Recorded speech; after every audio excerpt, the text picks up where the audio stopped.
जय श्री कृष्ण, राधे राधे। आप सभी को छठ पर्व की हार्दिक शुभकामनाएं।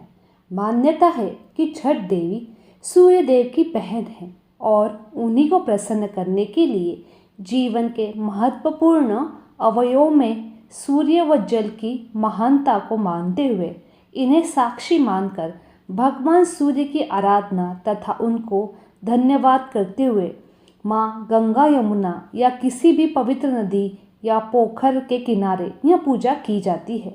षष्ठी माँ यानी छठ माता बच्चों की रक्षा करने वाली देवी है। इस व्रत को करने से संतान की लंबी आयु का वरदान मिलता है। मार्कंडे पुराण में इस बात का उल्लेख मिलता है कि सृष्टि की अधिष्ठात्री प्रकृति देवी ने अपने आप को 6 भागों में विभाजित कर दिया था। इनके छठे अंश को सर्वश्रेष्ठ मातृदेवी के रूप में माना जाता है, जो ब्रह्मा जी की मानस पुत्री है। वो बच्चों की रक्षा करने वाली देवी है। कार्तिक माह के शुक्ल पक्ष की षष्ठी को इन्हीं देवी की पूजा की जाती है। शिशु के जन्म के 6 दिनों बाद इन्हीं देवी की पूजा की जाती है। इनकी प्रार्थना से बच्चों को स्वास्थ्य, सफलता और दीर्घायु होने का आशीर्वाद मिलता है। पुराणों में इन्हीं देवी का नाम कात्यायनी बताया गया है, जिनकी नवरात्रि की षष्ठी तिथि को पूजा की जाती है। बोलो छठी माँ की जय। आइए अब सुनते हैं छठी मैया व्रत कथा। कथा के अनुसार प्रियव्रत नाम के एक राजा थे। उनकी पत्नी का नाम मालिनी था। उनके कोई संतान नहीं थी। इस बात को लेकर राजा और उसकी पत्नी बहुत ही दुखी रहा करते थे। एक दिन राजा ने संतान प्राप्ति की इच्छा से महर्षि कश्यप द्वारा पुत्र छठ यज्ञ करवाया। इस यज्ञ के फलस्वरूप रानी गर्भवती हो गई। जब राजा को इस बात का पता चला तो वे बहुत ही खुश हुए। अपनी आने वाली संतान को लेकर राजा और रानी बहुत ही प्रसन्न थे। उन्होंने एक एक पल बड़े ही प्रसन्नता से गुजारा।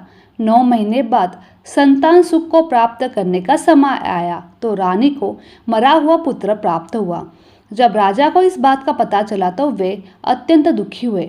संतान शोक में वह आत्महत्या करने की सोचने लगे और दुखी होकर घर से निकले। वन में जाकर जैसे ही राजा ने आत्महत्या करने की कोशिश की तो उनके सामने एक सुंदर देवी प्रकट हुई। राजा ने उस देवी को देखकर कहा, तुम कौन हो? देवी ने राजा से कहा कि मैं षष्ठी देवी हूँ, लोगों को पुत्र का सौभाग्य प्रदान करती हूँ। इसके अलावा जो सच्चे भाव से मेरी पूजा करते हैं, मैं उसके सभी प्रकार के मनोरथ पूर्ण कर देती हूँ। यदि तुम मेरी पूजा करोगे तो तुम्हें पुत्र रत्न प्रदान करूँगी। तो देवी की बातों से प्रभावित होकर राजा ने उनकी आज्ञा का पालन किया। षष्ठी देवी का व्रत का सारा वृत्तांत पूछकर राजा बड़ी खुशी खुशी अपने घर लौट आया। घर आकर रानी को सारी बात बताई तो रानी ने सुनकर बहुत प्रसन्न हुई। फिर राजा और रानी दोनों ने कार्तिक शुक्ल की षष्ठी तिथि के दिन देवी षष्ठी की पूरे विधि विधान से पूजा अर्चना की। इस पूजा के प्रभाव से उन्हें एक सुंदर पुत्र की प्राप्ति हुई। तभी से छठ का पावन पर्व मनाया जाने लगा।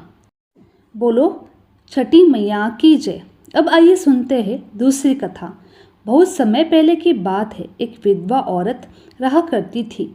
उसके एक बेटा था। वह छठी मैया की परम भक्त थी। हर साल छठी माता का व्रत किया करती। धीरे धीरे समय के साथ उसका बेटा बहुत बड़ा हो गया। बुढ़िया ने अपने बेटे की शादी कर दी, परंतु बहू नए विचार वाली आ गई। वह पूजा पाठ में बिल्कुल भी विश्वास नहीं करती थी। एक बार जब बूढ़ी अम्मा छठ माता की पूजा की तैयारी कर रही थी तो अम्मा का बेटा आम की लकड़ी तोड़कर ला रहा था। पूजन की सामग्री भी बाजार से खरीद कर लाया करता था।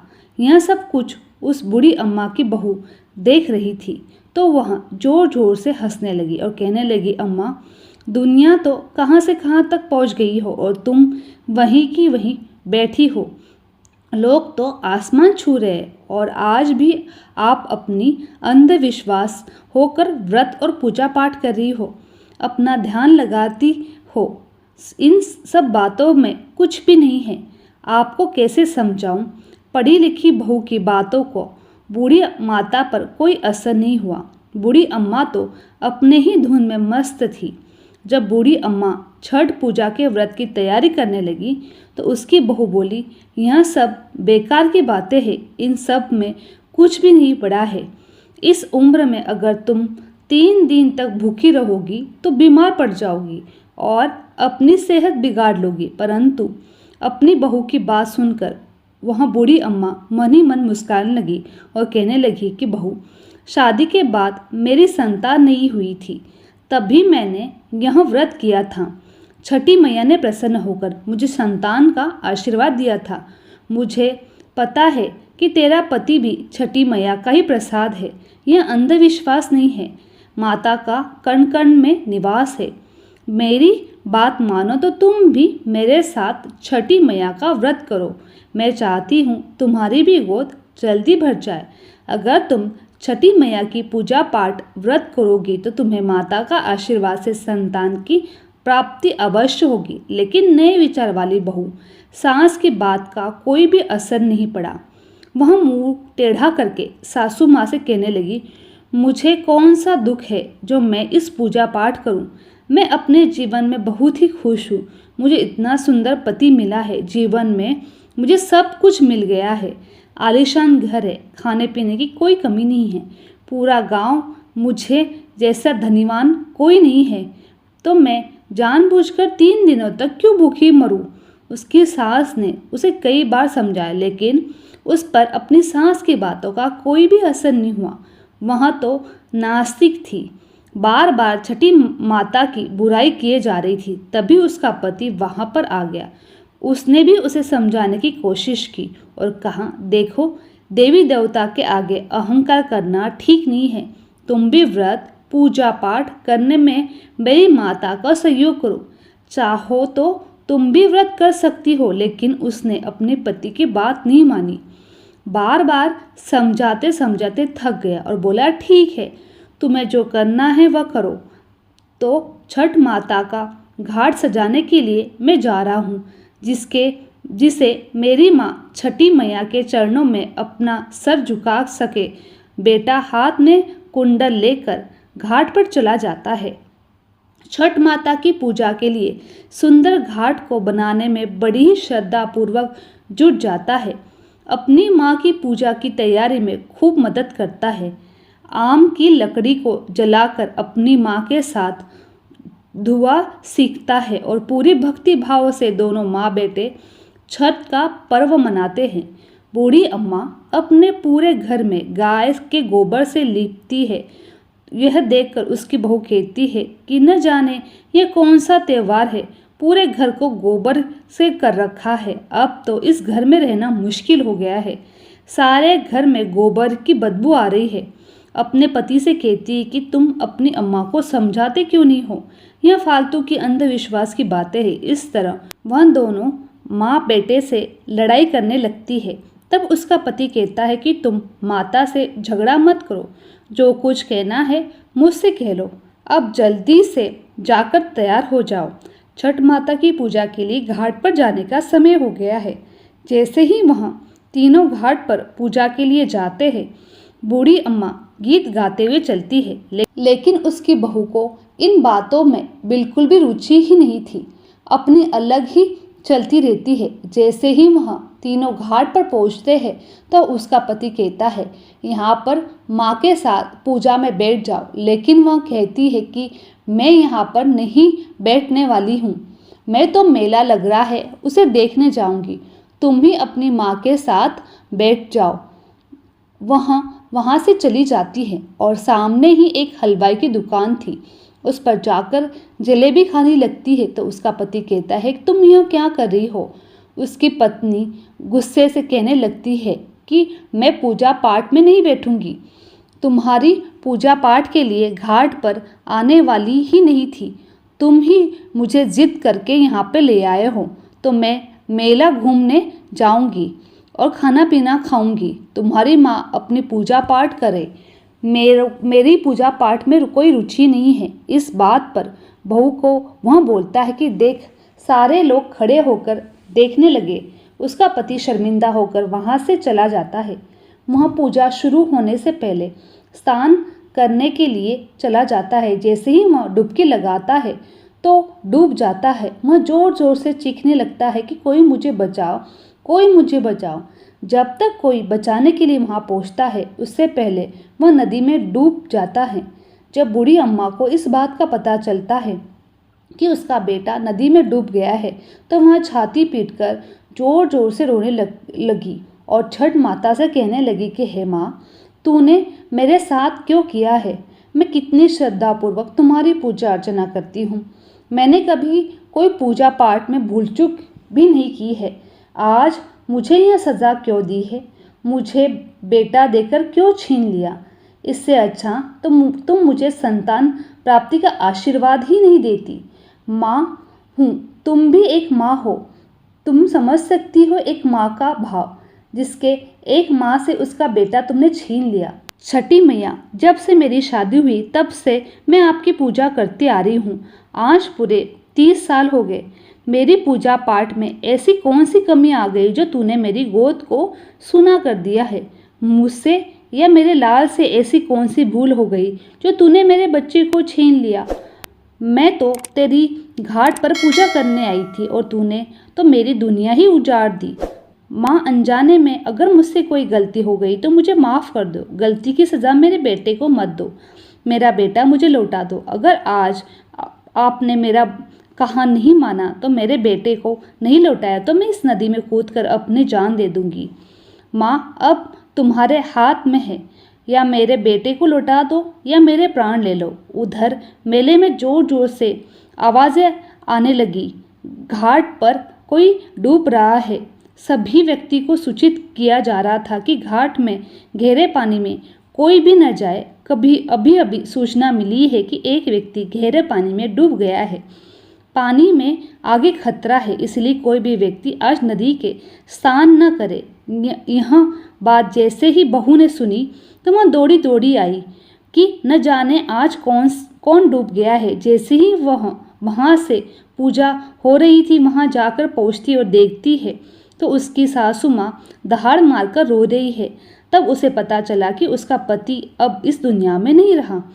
उसे बहुत गहरा सदमा लग गया है। वह भी जोर जोर से चीखने लगी और रोने लगी। पागलों की तरह वह लोगों को पत्थर उठाकर फेंकने लगी। चीख कर बूढ़ी अम्मा से पूछने लगी कि मैंने तो पहले ही कहा था कि तुम छठ व्रत पूजा पाठ मत करो। सब ढोंग है, अंधविश्वास है। आपने मेरा कहा नहीं माना। आपकी वजह से आज मेरा पति मुझसे दूर चला गया। इस तरह वह अपनी सासू माँ को भला बुरा कहने लगी, साथ ही छठ माता को भी कोसने लगी।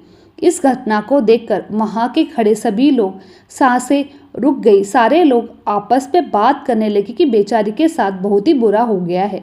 मन ही मन सभी लोग छठ माता को पुकारने लगे और कहने लगी, माँ, आज इस बुढ़िया की पुकार सुन लो, इसका पुत्र लौटा दो। छठ माता तो बहुत ही दयालु है। वह अपने भक्तों की कभी भी निराश नहीं करती, उन्हें बेसहारा नहीं छोड़ती, उदास नहीं छोड़ती। इधर पुत्र योग में बूढ़ी अम्मा अपनी जान देने के लिए नदी की तरफ जाती है। जैसे ही वह नदी के अंदर कूदने वाली होती है तो सामने एक लहर आती है और वह लहर किनारे की ओर जोर से टकराती है। उसी लहर में उस बूढ़ी माँ का बेटा बाहर निकल आता है। इस दृश्य को देखकर वहाँ खड़े सभी लोगों की आंखें खुली की खुली रह जाती है। सबकी आंखों से खुशी के आंसू बहने लगते हैं। अपने बेटे को सकुशल देखकर बूढ़ी अम्मा जोर जोर से रोने लगती है और बहू भी अपने खुशी के आंसुओं को नहीं रोक पाती है। तभी बादलों की गर्जना के साथ एक आवाज़ आती है, एक आकाशवाणी होती है। छठी माता कहती है, मेरी पुत्री, मैं किसी का भी अहित नहीं करती हूँ। मैंने तुम्हारी आँखों से अज्ञान का पर्दा हटाने के लिए तुम्हारे पति को पानी में डुबोया था। मैं सदैव अपने भक्तों की रक्षा करती हूँ। इस कलयुग में जो भी भक्त मेरी सच्चे मन से पूजा करता है उसकी सारी मनोकामनाएं पूर्ण करती हूँ। तूने अपनी सांस के पूजा और व्रत का मजाक बनाकर अच्छा नहीं किया है। यह सुनकर बूढ़ी अम्मा की बहू छठी मैया से माफ़ी मांगने लगती है और कहती है, माँ, मुझसे गलती हो गई है। आज के बाद मैं अपनी सासू माँ के साथ छठी मैया का व्रत बड़े ही श्रद्धा भाव से किया करूँगी। मुझे क्षमा करो। अज्ञातवास में मुझसे बहुत ही बड़ी गलती हो गई है। यह सब देखकर वहाँ के सभी लोग आश्चर्यचकित हो उठते हैं और फिर माता के नाम का जय जयकार लगाने लगते हैं। तो यह सब कुछ देखकर बूढ़ी अम्मा बहुत ही खुश होती है। अपने बेटे बहू के साथ खुशी खुशी छठ माता की पूजा करती है। उसके बाद बहू अपने सास के साथ हर साल छठी मैया की पूजा व्रत करना शुरू कर देती है। छठी माता की कृपा से उसे एक पुत्र प्राप्त होता है। इस तरह बूढ़ी माँ और उसका सब परिवार छठी माता की पूजा पाठ करता है और खुशी खुशी रहता है। बोलो छठी माँ की जय। कहा जाता है कि देव माता अदिति ने भी छठ पूजा की थी। एक कथा के अनुसार प्रथम देवासुर संग्राम में जब असुरों के हाथों से देवता की हार हो गई थी, तब देव माता अदिति ने तेजस्वी पुत्र की प्राप्ति के लिए देव सूर्य मंदिर में छठी मैया की आराधना की थी। तब प्रसन्न होकर छठी मैया ने उन्हें स्वर्ग गुण संपन्न तेजस्वी संतान होने का आशीर्वाद दिया था। इसके बाद आदित्य के पुत्र हुए त्रिदेव स्वरूप आदित्य भगवान, जिन्होंने असुरों पर देवताओं का विजय दिलवाया था। कहते हैं उसी समय देवसेना षष्ठी देवी के नाम पर इस धाम का नाम देव हो गया और छठ व्रत का पावन शुरू हो गया। इस व्रत को लेकर एक कथा भी प्रचलित है कि छठ व्रत की शुरुआत महाभारत काल के दौरान हुई। इस व्रत को सबसे पहले सूर्यपुत्र कर्ण ने सूर्य की पूजा करके शुरू किया था। कर्ण भगवान सूर्य का परम भक्त थे। वह प्रतिदिन घंटों कमर तक पानी में खड़े होकर सूर्य को अर्घ देता था। सूर्य की कृपा से वह महान योद्धा बना था। आज भी छठ में अर्घ दान की यही पद्धति प्रचलित है। कुछ कथाओं में पांडवों की पत्नी द्रौपदी द्वारा भी सूर्य की पूजा करने का उल्लेख है। वे अपनी परिजनों के उत्तम स्वास्थ्य की कामना और लंबी उम्र के लिए नियमित सूर्य पूजा करती थी। मान्यता है कि जब पांडव जुए में अपना सारा राजपाट हार गए, तब द्रौपदी ने छठ का व्रत रखा था। द्रौपदी के व्रत के फल से पांडवों को अपना राजपाट वापस मिल गया था। इस तरह छठ का व्रत करने से लोगों के घरों में समृद्धि सुख आता है। छठ पूजा या सूर्य षष्ठी या छठ व्रत में सूर्य भगवान की पूजा होती है। धरती पर लोगों के जीवन में सुख के लिए सूर्य देव के प्रति आभार व्यक्त किया जाता है। सूर्य देव को ऊर्जा और जीवन शक्ति का देवता माना गया है, इसलिए छठ व्रत पर समृद्धि के लिए पूजा की जाती है। सूर्य की पूजा से विभिन्न बीमारी का इलाज संभव है। सूर्य पूजा के साथ स्नान किया जाता है, इससे कुष्ठ रोग जैसे गंभीर रोग भी दूर हो जाते हैं। छठ पर्व पर परिवार के सदस्य और मित्रों की लंबी उम्र समृद्धि के लिए मनाया जाता है। एक पौराणिक लोक कथा के अनुसार लंका विजय के बाद राम राज्य की स्थापना के लिए कार्तिक शुक्ल षष्ठी को भगवान राम और माता सीता ने उपवास किया और सूर्य देव की आराधना की। सप्तमी को सूर्योदय के समय पूर्ण अनुष्ठान कर सूर्य देव से आशीर्वाद प्राप्त किया। बोलो छठी माता की जय, भगवान सूर्य की जय। आइए हम सुनते हैं सूर्य भगवान की कथा। प्राचीन काल में बिंदुसार नामक तीर्थ में महिपाल नाम का एक ब्राह्मण रहता था। वह नास्तिक था। वह धर्म कर्म का घोर विरोधी था। अपने इस विरोध को जलाने के लिए उसने एक बार सूर्यदेव के मंदिर में सूर्य प्रतिमा के सम्मुख ही मलमूत्र का त्याग कर दिया। उसका मानना है कि पत्थर की यह प्रतिमा मुझे न रोक सकती है, न मेरा कुछ बिगाड़ सकती है। किंतु सूर्य भगवान ने तुरंत पर्चा दिया। महिपाल की दोनों आंखों की ज्योति चली गई। अब तो उसे अपनी करनी पर बहुत पछतावा हुआ और वह विलाप करने लगा। एक दिन अपने अंधेपन से ऊब गया। उसने सोचा, जो पाप मैंने किया है उसे बोझ व अंधेपन के साथ जीने से तो मर जाना ठीक है। वह गंगा जी में डूबने चल गया। राह में नारद मुनि मिले। उन्होंने पूछा, हे ब्राह्मण पुत्र, कहाँ जा रहा है? महिपाल ने सब कुछ बताकर कहा कि अब मैं गंगा में डूबकर मर जाना चाहता हूँ। नारद जी ने कहा, हे मूर्ख प्राणी, पहली गलती तो तूने सूर्य भगवान का अपमान करके ही की थी। सो परिणाम तेरे सामने है। अब दूसरी गलती आत्महत्या करने की कर रहा है, जिसके परिणाम तुझे नरक जाना पड़ेगा। महिपाल रोने लगा और बोला, आप ही बताए मैं क्या करूं जिससे यह दोष मिट जाए। तब नारद मुनि ने बताया कि तू कार्तिक शुक्ल षष्ठी को सूर्य षष्ठी का व्रत विधि विधान पूर्वक करके सूर्यदेव को अर्घ देते समय अपने पापों की क्षमा मांगना, इससे तेरे सब कष्ट दूर हो जाएंगे। महिपाल ने वैसा ही किया जैसे नारद मुनि ने बताया था, जिससे उसकी आंखों की दिव्य ज्योति प्राप्त हुई, जो फिर जीवन परंतर ही मृत्यु उपरांत स्वर्ग प्राप्त हुआ। अंत मनुष्य को चाहिए कि वह नास्तिक न बनकर आस्तिक बने, नियमित रूप से अपने इष्ट देव का ध्यान करे और गलती पर क्षमा याचना करे। अब आइए सुनते हैं सूर्य भगवान की एक और कथा। एक ब्राह्मण सूर्य भगवान का भक्त था। नहाता धोता कथा कहानी करता था, पर कमाता नहीं था। ब्राह्मण घर में रहता तो ब्राह्मणी कमाने के लिए बार बार कहकर परेशान करती। बाहर कहीं जाता तो बाहर भी लोग उसे तरह तरह से अपमानित करते। अंत एक दिन नहा धोकर अपने पूजन की सामग्री लेकर वह जंगल में चला गया।